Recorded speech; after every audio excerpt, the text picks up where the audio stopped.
ఎన్టీఆర్ జిల్లా Vijayawada Yanamalakuduru. Vijayawada traffic circle inspector M Ramarao, Vijayawada police commissioner K Rajasekhar Babu IPS మరియు కృష్ణా జిల్లా ఎస్పీ గంగాధర్రావు ఐపీఎస్లకు మహాశివరాత్రి శుభాకాంక్షలు తెలియజేశారు. మహాశివరాత్రి సందర్భంగా విజయవాడలో ఉన్నటువంటి యనమలకుదురు శివాలయంలో భారీగా దైవ కార్యక్రమాలు జరుగుతున్న సందర్భంగా పోలీస్ సిబ్బంది పకడ్బందీగా ట్రాఫిక్ నియంత్రించడం జరుగుతుంది. ఈ కార్యక్రమంలో ఎలాంటి అవాంఛనీయ సంఘటనలు జరగకుండా పకడ్బందీగా ట్రాఫిక్ నియంత్రించడం, ప్రజలకు సూచనలు ఇవ్వడం జరుగుతున్నది. కృష్ణా జిల్లాధికారి అయినటువంటి ఎస్పీ గారు శ్రీ గంగాధర్ గారికి శివనామ సందర్భంగా శుభాకాంక్షలు తెలియజేసుకుంటూ ముందుగా ఈ బందోబస్తు గురించి ప్లాన్ చేసినటువంటి ఇతర ఆఫీసర్స్ కి మరొకసారి ధన్యవాదాలు తెలియజేస్తున్నాను. నమస్తే అందరికీ, విజయవాడ సిటీ పరిధిలో ఉన్నటువంటి అందరికీ కూడా నమస్కారం. ఇది ట్రాఫిక్ 4 వీలుకి సంబంధించి, అటు కరమట ట్రాఫిక్ సంబంధించి మన విజయవాడ సిటీలో ఈరోజు చాలా టెంపుల్స్ ఉన్నాయి.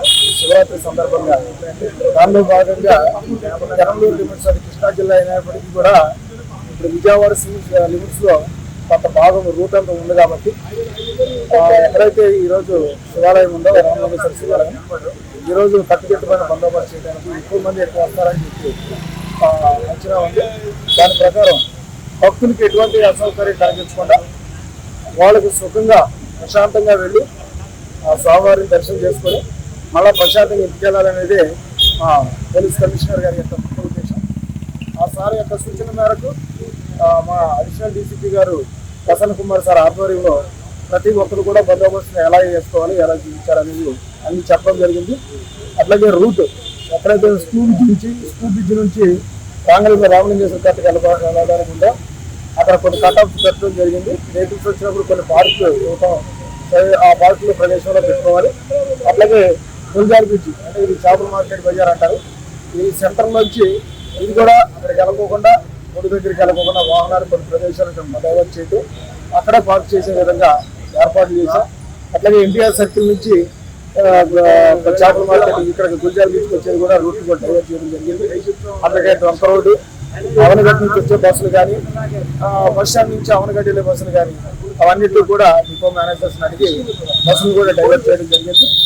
ఈరోజు సాయంత్రం 3 గంటల నుంచి రేపు ఉదయం 9 గంటలకు కూడా వరకు ఈ ప్రభలు కూడా తిరుగుతాయని, ఆ ప్రభలు కూడా చుట్టూ ప్రదర్శన జరుగుతూ ఉంటాయి.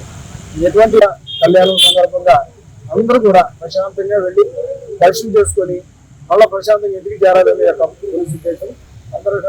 అందరూ కూడా పోలీసుకు సహకరించండి.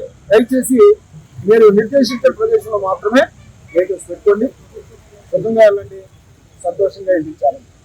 Thank you very much.